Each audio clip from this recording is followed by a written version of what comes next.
रातों की खामोशी अब जगहों में बदल गई है। मेरे तनों की रोशनी अब दिल से नहीं, अब अंधेरों में डूब गई है। मैं हर लम्हा ढूंढ रहा हूं, मैं हर पल बखर रहा हूं। मेरे जख्मों को ताजा रखती है तेरा नाम, मेरे दिल की दीवार पर लिखा हुआ है। जैसे वो कभी बढ़ नहीं सका। मैं चाहता हूं भूल जाऊं, मगर भूलने का मन नहीं आता। मैं चाहूं आगे बढ़ूं, मगर पाँव में दैनिक कीरों की है। मेरे लिए वीराने महफिलों की हंसी मेरे लिए सजा है। मेरे लफ्जों में दर्द है, मेरे गीतों में आंसू है।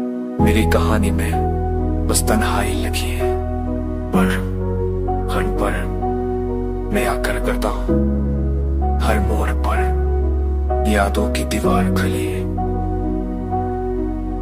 मैं जीता हूं पर जीने का जायका मर गया है। मैं सांस लेता हूं पर सांसों में मुझे तेरी जुदाई ने मेरी दुनिया छीन है। मेरा ख्वाब तोड़ दिया है, मेरी हंसी छुपा ली है।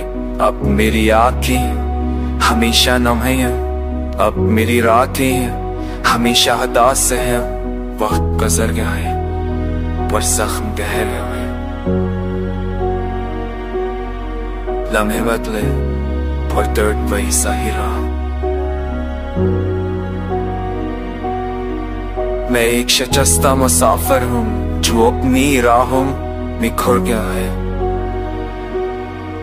मैं एक टूटा हुआ चिराग हूँ जो अपनी रोशनी में बुझ गया है। तेरी जुदाई मेरी सजा है, तेरी खामोशी मेरा गिरथाना है। और मैं बस के में हमेशा रहूंगा।